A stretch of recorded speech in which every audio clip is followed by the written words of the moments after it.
Hello மக்களே, நான் தான் உங்க அறந்தாங்கி நிஷா பேசுறேன்.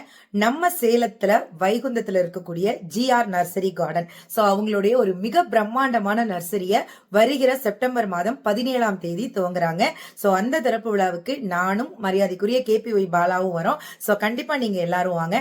17ஆம் தேதியிலேருந்து அடுத்த மாசம் 14ஆம் தேதியிலேருந்து அக்டோபர் 14ஆம் தேதி வரைக்கும் யாரெல்லாம் செடிகள் வாங்குறீங்களோ அவங்கெல்லாம் அவங்க பேர் எழுதி நீங்க குலுக்கல் முறையில அப்படியே நீங்க போட்டு போயிடலாம். ஸோ அதுல செலக்ட் ஆகிற 10 பேருக்கு அக்டோபர் 15ஆம் தேதி நடக்கக்கூடிய ஒரு மிக பிரம்மாண்டமான விழாவில் இன்னும் விஜய் டிவில இருக்கக்கூடிய சிறப்பு விருந்தினர்கள் நிறைய பேர் வர போறாங்க. அவங்க கையால பரிசு இருக்கு. அது மட்டும் கிடையாதுங்க. சோ இந்த 17ஆம் தேதியிலிருந்து 21ஆம் தேதி வரைக்கும் செடிகள் வாங்குற எல்லாருக்குமே கண்டிப்பான பரிசு, நிச்சயமான பரிசும் இருக்குங்க. இந்த மாதிரி ஏகப்பட்ட ஆஃபர் நம்ம GR நர்சரி கார்டன்ல கொடுத்துட்டு இருக்காங்க. சோ மறந்துடாதீங்க மக்களே, வர 17ஆம் தேதி GR நர்சரி கார்டனுடைய திறப்பு விழாவிற்கு நானும் KPY பாலாவும் வரோம். சோ நீங்க எல்லாருமே கண்டிப்பா வந்துருங்க. தேங்க்யூ.